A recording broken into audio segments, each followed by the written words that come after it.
خدا نے آج تک اس قوم کی حالت نہیں بدلی، نہ ہو جس کو خیال آپ اپنی حالت کے بدلنے کا۔ پارلیمنٹ میں بیٹھے لوگ ہمارے لیے قانون بنا رہے ہیں تو خدا کیسے امیر غریب بنا رہا ہے؟ وہ تو وہ بنا رہے ہیں۔ جب ہم یہی نہیں مانتے تو ہم سے خطرناک اور کون ہو سکتا ہے؟ اگر برابری پارٹی میں آپ یہ نہیں نہ مانتے جو میں نے ابھی آپ کو بتایا، تو برابری پارٹی میں ابھی کوئی جگہ نہیں ہے۔ اور خدا پہ کیوں بہتان باندھ رہے ہو؟ یہ ان لوگوں نے رکھا ہے، ایاک نعبد و ایاک نستعین، ہم تیرے سے مدد مانگتے ہیں۔ آج کل امریکہ سے مانگ رہا ہے، یہ ٹرمپ کو خدا لایا ہے، مودی کو خدا لایا ہے۔ سب سے بڑا دنیا کا جھوٹ یہ ہے کہ امیر و غریب خدا نے پیدا کی۔ مجھے ہم امیر نہیں لے کے آتا ٹی وی پہ جب سے میں سیاست میں آیا۔ یہ تیرا نہ میرا ہے، سب کچھ خدا کا ہے، پھر کیا لڑائی ہے، پھر کیا تماشا ہے۔ تو سوشل میڈیا جو آج ہم نے جو بات کرنی ہے نا، اصل بات یہ ہے کہ سوشل میڈیا ہمارے پاس ایسا ہتھیار ہے جو عمران خان نے بھی یوز کیا ہے۔ حالانکہ اس کو تو ضرورت بہت بعد میں پڑی، وہ تو ٹی وی پہ ہر روز ہوتا تھا کیونکہ وہ تو انہی لوگوں کا حصہ ہے۔ اس کو لانے سے کوئی فرق نہیں پڑتا ان کو ٹی وی پہ، اس کو وہ لے کے آتے ہیں۔ مجھے لانے سے فرق پڑتا ہے، مجھے حامد میر نہیں لے کے آتا، وہ مجھے نہیں لے کے آتا ٹی وی پہ جب سے میں سیاست میں آیا۔ وہ چاہتا ہے کہ نہ آئے، کیونکہ میں جو بات کر رہا ہوں وہ حامد میر کو نہیں وارا کھاتی، کسی اینکر کو نہیں کھاتی۔ اسی لیے آپ مجھے نہیں دیکھ رہے۔ لوگ مجھے کہتے ہیں آپ کیوں نہیں آتے؟ اور بھائی میں تو ہر وقت آتا تھا ٹی وی پہ، سارا میں ٹی وی پہ بیٹھا ہوتا تھا۔ لوگ کہتے تھے ٹی وی آپ نے کیا خرید لیا؟ اس لیے کہ اس وقت گانا گاتا تھا نا، آئے جی گائیں۔ اب جو میں گانا گا رہا ہوں وہ کوئی سمجھتا ہی نہیں ہے۔ وہ میں گا رہا ہوں کہ خدا کی ہے دولت، خدا کی زمین ہے، کچھ کو نہیں، اس نے سب کو یہ دی ہے۔ بشر جو بھی دنیا میں پیدا ہوا ہے یہ اس کی ہے دولت، یہ اس کی زمین ہے۔ غلط ہے یہ تقسیم، خدا کی نہیں ہے، یہ انسان کی اپنی بنائی ہوئی ہے۔ سب کچھ جب رب کا ہے تو پھر یہ سب کا ہے، کیوں کچھ نے اس سب پر قبضہ کیا ہے؟ یہ تیرا نہ میرا ہے، سب کچھ خدا کا ہے، پھر کیا لڑائی ہے، پھر کیا تماشا ہے۔ آپ کو لگتا ہے کہ یہ مجھے یہ گانے دیں گے، بار بار میری یہ باتیں سنیں گے؟ میں تو پورا نظام الٹا رہا ہوں۔ میں تو امیر غریب کو مان نہیں رہا کہ خدا بنا رہا ہے، میں تو کہہ رہا ہوں نظام بنا رہا ہے، اور آپ کو بھی پتہ ہے نظام بنا رہا ہے۔ یہ تو خدا پہ بہتان لگاتے ہیں، خدا پہ الزام لگاتے ہیں، نعوذ باللہ۔ خدا نے تو سب بچوں کو ایک جیسا پیدا کیا کہ غریب امیر کو پیدا ڈفرنٹ طریقے سے کرنا ہوتا تو غریب کا جو بچہ ہے اس کی ایک آنکھ نہ ہوتی، یا غریب کے بچے کو دھوپ بھی میسر نہ ہوتی، ہوا نہ ملتی، اس کو آکسیجن نہ ملتی، پانی نہ ملتا۔ یہ ساری چیزیں تو زمین دیتی ہے نا، زمین اور آسمان دیتا ہے، جو خود جس کو ہم خدائی کہتے ہیں یا قدرتی کہتے ہیں۔ باقی رہ گیا اناج تو وہ ہم اگاتے ہیں، جو اگاتا ہے وہ کسی کو نہیں دے رہا، تو یہ تو خدا کا مسئلہ تو نہیں ہے۔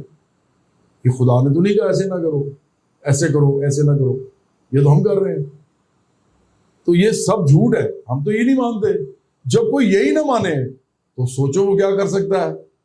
جب کوئی یہ مانے ہی نہ کہ امیر غریب میں کوئی فرق ہو سکتا ہے، جب کوئی مانے ہی نہ کہ امیر غریب خدا نے بنائے ہیں، بلکہ وہ بتا رہا ہو، عقلی طور پہ بتا رہا ہو، وہ بتا رہا ہو باقاعدہ آپ کو کہ بھائی اگر پارلیمنٹ میں بیٹھے لوگ ہمارے لیے قانون بنا رہے ہیں تو خدا کیسے امیر غریب بنا رہا ہے؟ وہ تو وہ بنا رہے ہیں۔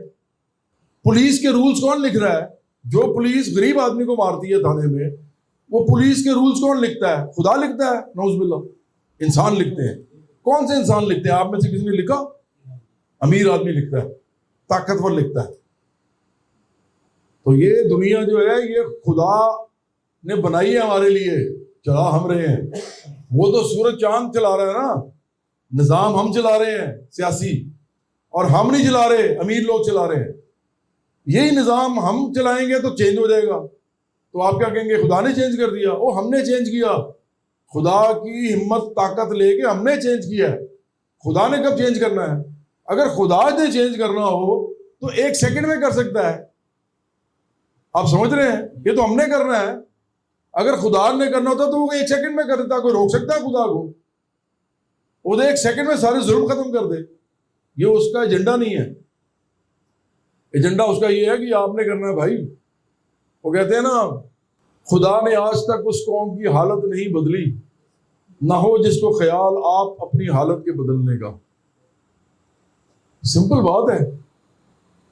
تو یہ تمام امیر غریب جو ہے، نیلسن منڈیلا نے کہا تھا، اس نے بھی یہ کہا تھا. اس نے کہا تھا امیر اور غریب، غربت اور امارت، یہ خدا پیدا نہیں کرتا، نظام پیدا کرتا ہے. پاکستان کا نظام اتنا برا ہے کہ وہ امیر غریب پیدا کرتا ہے، اور وہ بھی اتنی زیادہ برے طریقے سے کہ امیر اتنا امیر ہوتا ہے اور غریب اتنا غریب ہوتا ہے، اور غریب کروڑوں میں ہوتے ہیں اور امیر لاکھوں میں ہوتے ہیں. تو یہ نظام ہے جو آپ کے یہ سب کچھ کر رہا ہے. تو ہم تو یہ نہیں مانتے. جب ہم یہی نہیں مانتے تو ہم سے خطرناک اور کون ہو سکتا ہے؟ اگر برابری پارٹی میں آپ یہ نہیں نہ مانتے جو میں نے ابھی آپ کو بتایا، تو برابری پارٹی میں ابھی کوئی جگہ نہیں ہے. اگر آپ نے یہ مجھے کہنا ہے کہ صبر اور شکر جو ہے وہ یہ ہوتا ہے کہ جیسا ہی آپ کو رکھا گیا ایسے ہی رہتے رہو، تو نہ بھائی، برابری پارٹی میں آپ کی جگہ نہیں ہے. ہم صبر شکر پتہ کس کو مانتے ہیں؟ ہم صبر شکر یہ مانتے ہیں کہ ایک آدمی اپنے حقوق کے لیے لڑتا ہے اور جو پریشانی آتی ہے اس پہ صبر کرتا ہے، اور لڑتا ہے اپنے حقوق کے لیے، اس نظام کو بدلنے کے لیے، اور اس میں اس کو جو ملتا ہے اس پہ شکر کرتا ہے. ہمارا صبر شکر یہ ہے. اور نبی علیہ السلام کی جتنی بھی جدوجہد تھی اور ان کی تحریکیں تھیں، ان کا بھی یہی تھا. لوگ لڑے، اپنے حقوق کے لیے لڑے، انہوں نے اذیتیں سہی، صبر شکر کیا. بڑے بڑے انقلابیوں نے یہی کیا، بڑے بڑے انقلابات ہوئے دنیا میں، یہی صبر شکر کام آیا. تو ہمیں یہ والا صبر شکر نہیں چاہیے بھائی جس کو ہم بے غیرتی اور بے شرمی سمجھتے ہیں. وہ اصل میں بے غیرتی اور بے شرمی ہے کہ جیسا ہے بس ایسا ہی ٹھیک ہے، کوئی بات نہیں، کیا کریں، خدا نے ایسے رکھا. او بھائی، خدا نے نہیں رکھا، ان لوگوں نے رکھا ہے. وہ خدا پہ کیوں بہتان باندھ رہے ہو؟ یہ ان لوگوں نے رکھا ہے. دھیان اس پہ ڈالو، ان سے نہ ڈالو. برابری پارٹی دھیان ڈوا رہی ہے اس طرف، اور یہ لوگ کیا کہہ رہے ہیں؟ خدا کے فضل و کرم سے ہمیں حکومت مل گئی. حالانکہ وہ تو اسٹیبلشمنٹ کے سب فضل و کرم سے ملی ہے. عمران خان کہہ رہا ہے ایاک نعبد و ایاک نستعین، ہم تیرے سے مدد مانگتے ہیں. آج کل امریکہ سے مانگ رہا ہے آپ کے سامنے. تو یہ اس ملک کے اندر سب سے پہلا جو جالا آپ کے آنکھوں کے سامنے سے ہٹانا ہے وہ یہ ہے کہ یہ ملک لوگ چلا رہے ہیں. خدا نظام کائناتی چلاتا ہے، یہ سیاسی نظام تھوڑی چلاتا ہے. یہ ٹرمپ کو خدا لایا ہے. یہ کیا یہ مودی کو خدا لایا ہے؟ اگر ہم یہ مان لیں گے تو پھر تو ہم یہ بھی مان لیں گے کہ قتل بھی خدا نے کرایا ہے، ریپ بھی خدا نے کرایا ہے، سب کچھ نعوذ باللہ. وہ کیسے؟ یہ تو سب سے بڑے جھوٹ ہیں. سب سے بڑا دنیا کا جھوٹ یہ ہے کہ امیر و غریب خدا نے پیدا کیے. جب آپ اس میں سے نکلو گے نا تو آپ انقلابی ہو جاؤ گے. اگر اس میں سے نہیں نکلو گے تو ایسے ہی رہو گے. پھر آپ کن چکروں میں ہو؟ پھر کس چکر میں احتجاج، مظاہرہ، یہ اور وہ، کبھی عمران خان کے پیچھے، کبھی اور بھائی پہ گھر بیٹھو آرام سے، جو مل رہا ہے کھاؤ بیٹھ کے، اور لڑ بھی اس کے لیے رہے ہو. وہ جیل میں بیٹھا اس لیے ہے کہ اس کی اور اس کی بیگم نے وزیر اعظم بننے کے بعد توشہ خانہ سے تحائف جو آئے تھے ان کو تھوڑے پیسوں میں بیچ دیا. یار یہ کون سی بے شرمی ہے، یہ کون سی بے غیرتی ہے کہ آپ اتنے پیسے آپ کے پاس ہوں. عمران خان کے پاس 14 جدادیں ہیں، 14 جدادیں ہیں، اس کے بعد اربوں روپے کی. اور اس کے بعد 1 ارب نہیں ہے، کئی ارب ہیں. صرف بنی گالا جو ہے وہ کئی ارب کا ہے.